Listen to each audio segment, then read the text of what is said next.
মার্কিন দূতাবাস হয়ে গেছে জামাতের ঘাঁটি, যুদ্ধ অপরাধীদের ঘাঁটি, আর তারা এদের সাথে মিলে এই সব সময় এই ষড়যন্ত্র করতে থাকে। আমি যেটা দেখি, যখনই বাংলাদেশ ভালোর দিকে যাচ্ছে তখনই কিছু কিছু শ্রেণী, কিছু কিছু দূতাবাস, আমি বলবো না যে কিছু কিছু দেশ, তাদের শুধুমাত্র তাদের দূতাবাস এখানে বসে ষড়যন্ত্র করার চেষ্টা করে, স্পেশালি মার্কিন দূতাবাস। আর তাদের উদ্দেশ্য কি? তারা কিন্তু একটা শক্তিশালী সরকার চায় না, তারা এই দূতাবাস চায় যে একটা ছোটখাটো সরকার থাকবে যাদেরকে তারা হুকুম করবে, তারা এই দূতাবাসের হুকুমে চলবে। আমার এটা ব্যক্তিগত অভিজ্ঞতা যে যখনই মার্কিন দূতাবাসের কোনো অনুষ্ঠানে গিয়েছি, ওখানে ওই জামাত এবং যুদ্ধ অপরাধী থাকবেই, তারা দাওয়াত করবেই।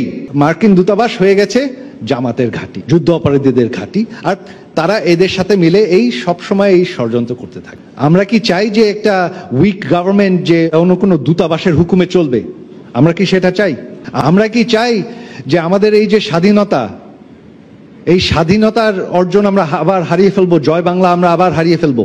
এই যে উন্নয়ন, যে উন্নয়নের ধারা আমরা 10 বছর ধরে দেখছি, একটি দারিদ্র দেশের থেকে এখন মধ্যমায়ের দেশে এসেছি, এই উন্নয়ন থেমে যায়, এটা কি আমরা চাই? তো আমার অনুরোধ আপনাদের কাছে, স্পেশালি তরুণরা, আপনারা হচ্ছেন আজকে এবং ভবিষ্যতের ভোটার, এই ষড়যন্ত্রের দিকে সবসময় সতর্ক থাকবেন।